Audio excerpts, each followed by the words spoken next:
வார்த்தைப்பட்ட கிளிய போது இப்படி சொல்ற மாதிரி தான் இன்னைக்கு 2027 ஓடிஐ வேர்ல்டு கப்கான வென்யூ அண்ட் டீமை அனௌன்ஸ் பண்ணியிருக்காங்க. இன்னைக்கு நம்ம வீடியோல இதை பத்தி தான் பார்க்க போறோம். அடுத்து ஓடிஐ வேர்ல்டு கப் சவுத் ஆப்பிரிக்கால நடக்க போகுதுங்க. கடைசியா 2003ல தான் வேர்ல்டு கப் சவுத் ஆப்பிரிக்கால நடந்துச்சு. இப்ப 24 வருஷம் கழிச்சு திரும்பவும் வேர்ல்டு கப் சவுத் ஆப்பிரிக்கால நடக்க போகுது. இந்த தடவை சவுத் ஆப்பிரிக்கா மட்டும் ஓடிஐ வேர்ல்டு கப் நடத்தல. அவங்க கூட ஜிம்பாப்வே, நமீபியா இந்த 3 நேஷன்ஸும் சேர்ந்து தான் ஓடிஐ வேர்ல்டு கப்பை ஹோஸ்ட் பண்ண போறாங்க. அதனால இந்த தடவை தீமை எப்படி செட் பண்ணிருக்காங்க அப்படின்னா 3 நேஷன்ஸ் 1 ஹார்ட் பீட் அப்படின்ற தீமை செட் பண்ணிருக்காங்க. இந்த தடவை மொத்தம் 12 மைதானத்துல 57 மேட்சஸ் நடக்க போகுது. இதுல மேக்சிமம் நிறைய மேட்சஸ் பாத்தீங்கன்னா சவுத் ஆப்பிரிக்கால தான் நடக்க போகுது. 8 கிரவுண்ட்ல பாத்தீங்கன்னா சவுத் ஆப்பிரிக்கால மேட்சஸ் நடக்க போகுது. 3 கிரவுண்ட்ல ஜிம்பாப்வேல மேட்ச் நடக்க போகுது. அதுக்கப்புறம் பாத்தீங்கன்னா நமீபியால ஒரே ஒரு கிரவுண்ட்ல மேட்ச் நடக்க போகுது.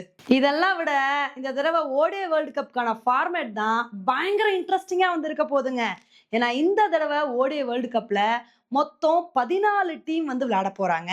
இந்த 14 டீம்ல கடைசி 3 இடத்துல இருக்கிற 12, 13, 14 இந்த 3 டீம் விளையாண்டு இதுல ஒரு டீம் செலக்ட் ஆகி சூப்பர் 12க்கு குவாலிஃபை ஆவாங்க. சூப்பர் 12ல என்ன நடக்கும் அப்படின்னா 2 குரூப்பா, ஒரு குரூப்புக்கு 6 டீம் அப்படின்னு சொல்லிட்டு 2 குரூப்பா பிரிப்பாங்க. அதுக்கப்புறம் இதுல இருந்து 7 டீம் சூப்பர் 7க்கு குவாலிஃபை ஆவாங்க. சூப்பர் 7க்கு எப்படி எல்லா டீமும் குவாலிஃபை ஆவாங்க அப்படின்னா ஒரு குரூப்ல ஃபர்ஸ்ட் 3 இடத்த பிடிச்சிருப்பாங்க பாத்தீங்களா, அதுல 2 குரூப்லயும் எந்த 3 டீம் ஃபர்ஸ்ட் 3 இடத்த பிடிக்கிறாங்களோ அவங்க டைரக்டா சூப்பர் 7க்கு குவாலிஃபை ஆயிருவாங்க. அதுக்கப்புறம் 7ஆவதா எந்த டீம் சூப்பர் 7க்கு குவாலிஃபை ஆவாங்க அப்படின்னா ஒவ்வொரு குரூப்லயும் 4வது பிளேஸ பிடிச்சிருப்பாங்க பாத்தீங்களா, அந்த 2 டீம்ல எந்த டீம் பெஸ்டா பெர்ஃபார்மன்ஸ் கொடுக்குறாங்களோ அவங்க 7ஆவதா சூப்பர் 7க்கு குவாலிஃபை ஆவாங்க. அதுக்கப்புறம் செமிஃபைனல் நடக்கும், ஃபைனல் நடக்கும். ஓவராலா இந்த ஃபார்மேட் பயங்கர இன்ட்ரெஸ்டிங்கா இருக்க போகுது. இந்த ஓடிஐ வேர்ல்டு கப் யாருக்கு முக்கியமோ இல்லையோ நம்ம இந்தியாவுக்கு ரொம்ப முக்கியங்க. ஏன்னா போன தடவையே நம்ம ஓடிஐ வேர்ல்டு கப்பை வின் பண்ணிருக்க வேண்டியது கை கெட்டினது வாய் கெட்டாம போயிடுச்சு.